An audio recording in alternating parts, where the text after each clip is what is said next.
جی بالکل، میں اس وقت موجود ہوں اجی کیم اڈے میں، اور جس طرح ضلعی انتظامیہ اور کمشنر صاحب نے ہدایات جاری کی ہوئی تھی کہ کوئی بھی زیادہ کرائیاں نہیں لیں گے،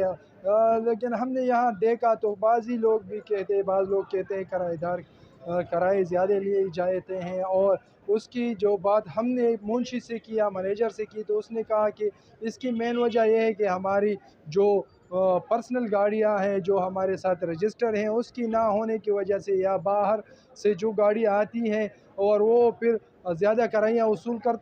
کرتے ہیں، تو اس کی مین وجہ یہ ہے کہ یہاں سے تو بری جاتی ہے، مگر واپس ہی جب وہ دیر سے آتے ہیں یا تیمل گرہ سے آتے ہیں یا ایبٹ آباد دوسری مضافات سے واپس ہی پر اس کو کوئی سواری نہیں ملتی، اور اس کی تو آلریڈی خرچے ہوتے ہیں، اس کی وجہ سے اکثر لوگ زیادہ کرائیوں کی ڈیمانڈ کرتے ہیں۔ اس کے ساتھ ساتھ بعض سٹینوں میں گاڑیاں بھی موجود نہیں ہیں، خالی نظر آ رہی ہیں، اس پر بھی ضلعی انتظامیہ کو چاہیے کچھ اور سہولت ڈرائیور وغیرہ حضرات کو بھی دے، تاکہ ان کی جو خسارہ ہے وہ بھی پورا ہو سکے، کیونکہ ان لوگوں کا یہ گلہ شکوہ ہے کہ ہم تو دوسرے سٹینڈ سے گاڑی لے کے آتے ہیں اور دوسرے ضلع بیچ دیتے ہیں، سواری پہنچ جاتے ہیں، مگر واپسی پر اس کی جو خرچہ ہوتا ہے تو وہ خرچہ کون برداشت کرے گا؟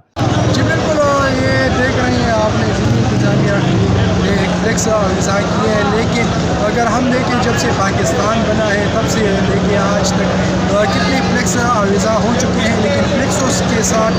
قانون نافذ نہیں کیا جا سکتا تب تک جب تک کہ ضلعی انتظامیہ خود آ کر آدھے گھنٹے کے بعد یہاں آئے، چیکنگ کرے، تو تب جا کے ہو سکتا ہے کہ عوام کو کچھ ریلیف دی جائے، یا زیادہ کرائیاں کو منع کیا جائے، یا زیادہ کرائی لینے والوں کے خلاف کارروائی کی جائے۔